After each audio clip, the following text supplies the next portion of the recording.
அண்மையில் உக்ரைன் ரஷ்யாவின் இலக்குகள் மீது நடத்திய தாக்குதல் ரஷ்யாவுக்கு பாரிய இழப்புகளை ஏற்படுத்தியிருந்தது. 100க்கும் மேற்பட்ட உக்ரைனின் ஆளற்ற விமானங்கள் தாக்குதலுக்கு பயன்படுத்தப்பட்டிருந்ததுடன் ரஷ்யாவை பெரும் அதிர்ச்சிக்குள்ளாக்கிய தாக்குதலாகவே பார்க்கப்படுகிறது. ரஷ்யாவை பொறுத்தவரை உக்ரைனில் உள்ள பொதுமக்களின் குடியிருப்புகளை குறிவைத்து கண்மூடித்தனமான தாக்குதல்களை நடத்தி நூற்றுக்கணக்கான உக்ரைனியர்களை படுகொலை செய்திருந்தது.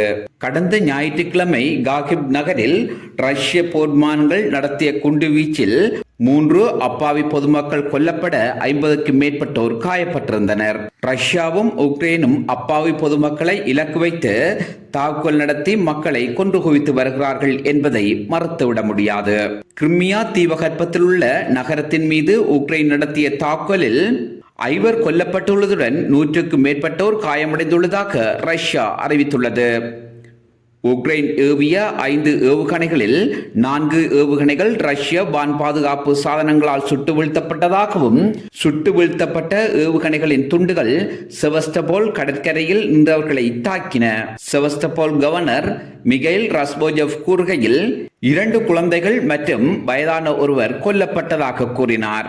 ரஷ்ய சுகாதார அமைச்சைச் சேர்ந்த அதிகாரி ஒருவர் தெரிவிக்கையில் 27 குழந்தைகள் உட்பட 124 பேர் காயமடைந்ததாக கூறினார். ரஷ்ய பாதுகாப்பு அமைச்சு வெளியிட்ட தகவலின்படி அமெரிக்கா வழங்கிய ATACMS ஏவுகணைகளை பயன்படுத்தி உக்ரைன் இந்த தாக்குதலை நடத்தியதாகவும் அமெரிக்காவும் இந்த படுகொலைக்கு பொறுப்பேற்க வேண்டும் என்கிறது ரஷ்யா. கிரிமியாவில் உள்ள சுற்றுலா மையமான உச்குஜவுகா பகுதியை இலக்கு வைத்து உக்ரைன் தாக்குதல் நடத்தியதாக ரஷ்யோவ் குற்றம் சுமத்தினார். கிரிமியாவில் உள்ள செவஸ்டபோல் கடற்படை தளம் தொடர்ச்சியான உக்ரைனின் தாக்குதலுக்கு உள்ளாக்கப்பட்டு தீக்குளித்து வருகிறது. கிரிமியா தீபகற்பம் மீதான தாக்குதல் தொடர்பில் உக்ரைன் ராணுவம் எவ்வித தகவலையும் இதுவரை வெளியிடவில்லை. மேலும் காகிப் பெல்கரோட் பகுதிகளில் ரஷ்யாவும் உக்ரைனும் மாறி மாறி பொதுமக்களின் குடியிருப்புகளை குறிவைத்து தாக்குதல் நடத்தி வருகின்றனர். அதேவேளை ஒருவரை ஒருவர் குற்றம் சுமத்தி வருகின்றனர். முதலில் இருதரப்பும் மக்கள் மீது நடத்துகின்ற மிக மோசமான தாக்குதல்களை நிறுத்துவதே சிறந்ததாகும்.